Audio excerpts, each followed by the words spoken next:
જય શ્રી કૃષ્ણ, જય માતાજી, હર હર મહાદેવ। આજે આપણે ધર્મરાજાની વાર્તા વિશે જાણશું। ધર્મરાજાનું વ્રત।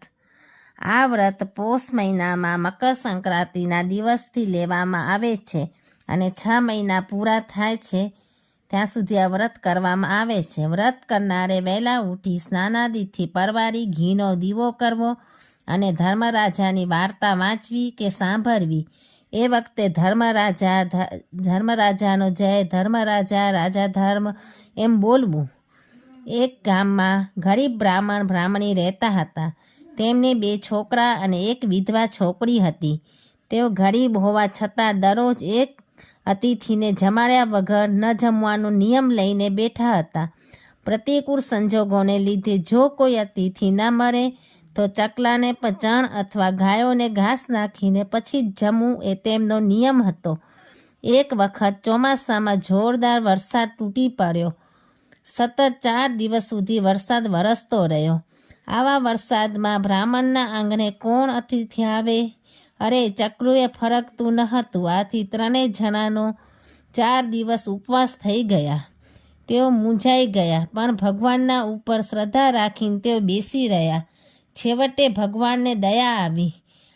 આથી ભગવાન વિષ્ણુ હંસ અને લક્ષ્મીજી હંસલી બનીને ઉડતા ઉડતા બ્રાહ્મણના આંગણે આવી પહોંચ્યા। બ્રાહ્મણ, બ્રાહ્મણી અને છોકરી હંસલીને જોઈને આનંદમાં આવી ગયા અને ઘરમાંથી દાણા લાવીને આંગણામાં વેર્યા, પણ આ શું? હંસલી દાણાને અડકતા પણ નથી। આથી તેઓ હતાશ થઈ ગયા। ત્યાં એક ચમત્કાર થયો। હંસને વાચા ફૂટી, હે બ્રાહ્મણ, અમે તો સાચા મોતીનો ચારો ચરનાર માનસરોવરના રાજહંસ છીએ।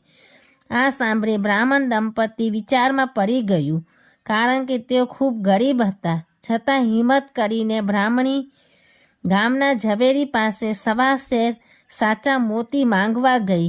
તેણે બ્રાહ્મણીને 1.25 શેર સાચા મોતી તોલી આપ્યા। ઘરે આવીને તેણે આંગણામાં 1.25 શેર સાચા મોતી વેર્યા। હંસ અને હંસલી ચપોચપ મોતીનો ચારો ચરવા લાગ્યા। ત્યારબાદ તેઓ પાણી પીને પાંફો ફફડાવતા ઉડી ગયા। આમ 4 દિવસને અંતે તેમના ઉપવાસ છૂટ્યા। જમ્યા પછી આંગણું સાફ કરતા છોકરીની નજર ખૂણામાં પડેલા એક મોતી તરફ ગઈ। તેણે તે લઈ તુલસી ક્યારામાં નાખ્યું। બીજે દિવસે સવારે જ્યારે બ્રાહ્મણી તુલસીની પૂજા કરવા તુલસી ક્યારે આવી ત્યારે તેણે જોયું તો તુલસીની ડાળીએ મોતીની શેરો લટકતી હતી। બ્રાહ્મણીએ બ્રાહ્મણને આ દ્રશ્ય બતાવ્યું તો તે પણ ખૂબ ખુશ થઈ ગયા। છોકરી પણ ખુશ થઈ ગઈ। ત્યારબાદ બ્રાહ્મણીએ તુલસી ક્યારામાંથી મોતી વીણીને ઝવેરીને ઘેર જઈ 1.25 શેર મોતી પાછા આપી દીધા। ઝવેરી તો પાણીદાર મોતી જોઈને આભો જ બની ગયો। તેણે મોતીમાંથી પોતાની છોકરી માટે હાર બનાવી દીધો। એ હાર પહેરીને છોકરી રાજકુંવરી સાથે રમવા જતી હતી। રાજકુંવરી મોતીની માળા તેની ડોકે જોઈને ખૂબ ખુશ થઈ। તેને પણ આવી માળા બનાવવાનું મન થયું। આથી તેણે રાજા પાસે હઠ કરી। રાજાએ ઝવેરીને બોલાવીને બધી વાત કરી। ત્યારે ઝવેરીએ કહ્યું, મહારાજ, આવા પાણીદાર મોતી મારી પાસે નથી। આ તો બ્રાહ્મણના ઘેરથી આવેલા છે। રાજાને બ્રાહ્મણને ઘેર તપાસ કરાવી અને ત્યાં તો તેને જાણવા મળ્યું કે એના આંગણામાં રહેલા એક તુલસી ક્યારામાં રોજ આવા પાણીદાર સાચા મોતી ઉગે છે। આથી રાજા ખુદ બ્રાહ્મણના ઘેર જઈ પહોંચ્યો અને પોતાની સત્તાના જોરે તેણે આખો તુલસી ક્યારો ઉઠાવી જવા જેવો હાથ અરકાયો એવી તે ચોંટી ગયો।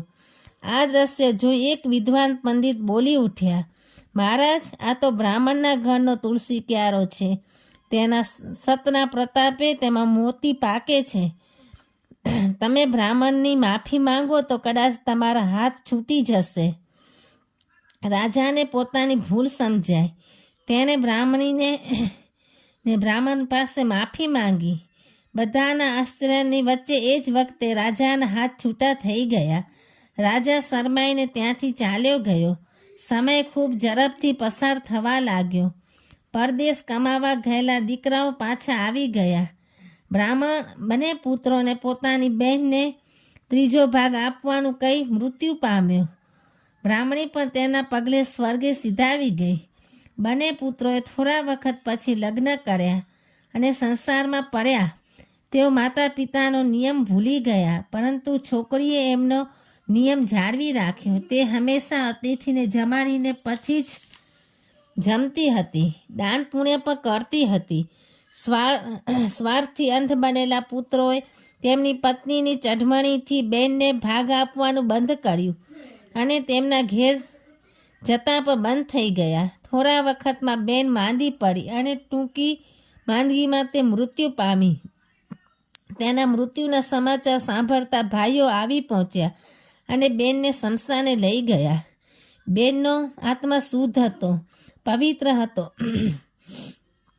તેણે કરેલા ગાયના દાનને લીધે તે ક્ષણવારમાં વૈતરણી નદી પાર કરી ગઈ. તેણે જોડાનું દાન કર્યું હોવાથી સહેલાઈથી કાંટાનું વન તે પાર કરી ગઈ. છત્રીનું દાન કર્યું હોવાથી તેને જરાય તાપ સહન ન કરવો પડ્યો અને અન્નદાન કર્યું હોવાથી તેને જરાય ભૂખનું દુઃખ સહન ન કરવું પડ્યું. એણે વસ્ત્રદાન કર્યું હોવાથી લોખંડના ધગધગતા સરિયાને કપડાં વીંટરાઈ ગયા અને તે સરિયાને સ્પર્શીને પાર કરી ગઈ. આમ તે સર્વ વિઘ્નો પસાર કરીને ધર્મરાજાના દરબારમાં આવી પહોંચી. ધર્મરાજાએ તેના હિસાબનો ચોપડો તપાસતા કહ્યું, બેન, તારું દાન પુણ્યનું જમા પાસું ખૂબ જ સારું છે, પણ તે મારું વ્રત કર્યું નથી, માટે મૃત્યુલોકમાં પાછા જવું પડશે. મારું વ્રત 6 મહિના સુધી કરવાનું હોય છે. ગમે તે દિવસ તે વ્રત કરી શકાય છે. મારા નામનો ઘીનો દીવો કરી હાથમાં ચોખા રાખીને વાર્તા સાંભળવી અથવા કહેવી, આમ 6 માસ સુધી વ્રત કર્યા પછી તેને ઉજવવું. એ વખતે માંસનો એક ટોપલો લેવો, તેમાં 1.25 સેર મોતી, 1.25 સેર જુવાર, 1.25 સેર વજનની નાવ અને સીરી, કાપડનો એક ટુકડો, કપડાની એક જોડ તથા સોના રૂપાની મારી 2 પ્રકૃતિ રૂપ 2 મૂર્તિઓ મૂકીને એ બધું યોગ્ય બ્રાહ્મણને દાનમાં આપવું. જો આ પ્રમાણે ન બની શકે તો યથાશક્તિ દાન કરવું. ત્યાર પછી 1.25 સેર લોટની સુખડી બનાવીને 4 ભાગ પાડવા. 1 ભાગ બાળકને, 1 ભાગ ગોવાળને, 1 ભાગ બ્રાહ્મણને આપી બાકી વધેલો 1 ભાગ સહકુટુંબ પ્રસાદી રૂપે વ્રત કરનારે લેવો. આ સાંભળી હું તમારું વ્રત જરૂર કરીશ, બેનનો આત્મા બોલ્યો. આ બાજુ સ્મશાનમાં તેના શબને આગ ચાંપવાની તૈયારો થતી હતી. ત્યાં લક્ષ્મીજી દોષી સ્વરૂપે આવીને બોલ્યા, મારે દીકરીનું મોં જોવું છે. એમ કહી તેમણે એના મોં પર હાથ ફેરવ્યો. ત્યાં તે સજીવન થઈ ગઈ. લોકો આ દ્રશ્ય ફાટી આંખે જોઈ રહ્યા. બેનને સજીવન થયેલી જોઈને બંને ભાઈઓ ખૂબ ખુશ થયા. તેમણે બેનને પોતાના ઘેર આવવા માટે ઘણી સમજાવી, પણ તેણે ના પાડી દીધી અને તે પેલી દોષીને લઈને પોતાના ઘેર આવી પહોંચી. ઘેર આવીને બેને ખૂબ જ શ્રદ્ધા અને ભક્તિભાવથી ધર્મરાજાનું વ્રત કર્યું અને ધામધૂમથી ઉજવ્યું. એ વખતે દોષી બોલી ઉઠ્યા, તારા વ્રતના પ્રતાપે તને તો હવે ધર્મરાજાના દૂતો સ્વર્ગે લઈ જશે. તમને પણ હું મારી સાથે જ લઈ જઈશ. દોષીને નિરાશ થયેલી જોઈને તે બોલી. થોડા દિવસ પછી તે ફરી પાછી બીમાર પડી અને 2-3 દિવસમાં મૃત્યુ પામી. ધર્મરાજાના દૂતો તેને પોતાની સાથે સ્વર્ગમાં લઈ ગયા. તેની વિનંતીથી દોષીને પણ સાથે લેતા ગયા. બેન સ્વર્ગે સિધાવી. એ વખતે ઘરમાં ઝગમગતા દીવા પ્રગટ્યા, કંકુના પગલાં પડ્યા તથા મોતીના સાથિયા પૂરાયા. આમ બેન ધર્મરાજાના વ્રતના પ્રતાપે તથા દાન પુણ્યના પ્રભાવે સ્વર્ગમાં જઈ પહોંચી. સાથે દોષીને પણ લેતી ગઈ. હે ધર્મરાજા, જે કોઈ તમારું વ્રત શ્રદ્ધા અને ભક્તિપૂર્વક કરે તેના પર અમી દ્રષ્ટિ રાખજો અને તેના આત્માને સદગતિ આપજો. જય ધર્મરાજા કી જય. ઓમ નમો ભગવતે વાસુદેવાય. હર હર મહાદેવ.